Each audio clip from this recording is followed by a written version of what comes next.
My name is Bridget Visser. I bought a bungalow. I was most concerned about missing something when I was doing the process, missing a step or missing paperwork. And that is why you get a real estate agent, because they are experienced in how to do these things. That really eased my nerves, knowing I had a professional who was going to be keeping watch on those things.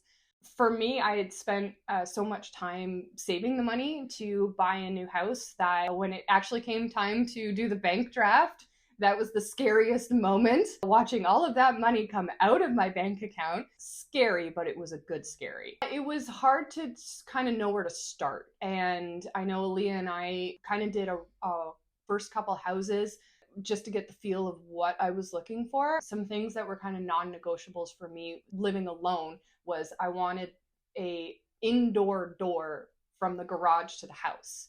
Looking at houses that were too big, I wanted 2 bedrooms upstairs because I wanted to be able to work from home above ground. Being a little bit more specific in what I was looking for, knowing I had to hold on until I could find that house that had all my check boxes.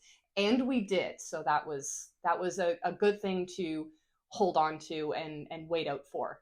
So one thing that surprised me was how useful the home inspection ended up being. Like, I anticipated it would be helpful to know, whether or not I should buy the house, but it also gave me a feeling of what I needed to look for in the next couple of years. It kind of made me a checklist of things that I needed to be aware of. Something else that was a little surprising for me was all the extra fees that came into it.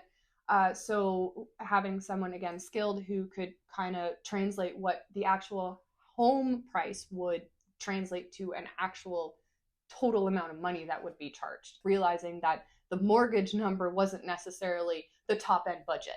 Now, it's been a couple of years, but I remember the process being very smooth, and especially with first-time home buyer, Aaliyah's nice and calm.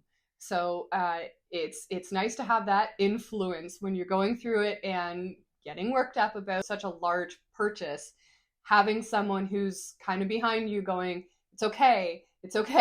If this one doesn't work out, we can find another one. And that was probably my biggest takeaway, is having someone just on the tiller who's calm is really helpful. As well, I was at a point when I bought the house that we could still do a little bit of negotiating.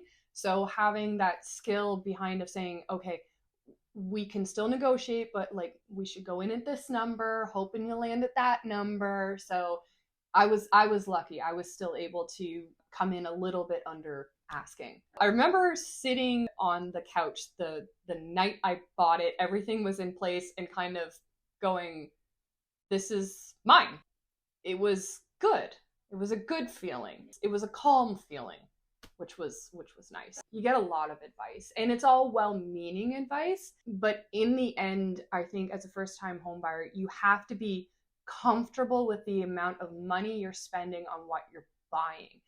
I was told by people that as a single woman, I shouldn't buy a house. I should buy a condo. And, a lot of things came from different sides. But in the end, I had to be comfortable with how much money I am spending, because the payment is coming out of my bank account. So I would say the best advice I can give is, make peace with whatever you are going to do, because in a couple months, you don't want to be panicking. Slow down, think about what you're doing, and yeah, you're going to get a lot of opinions.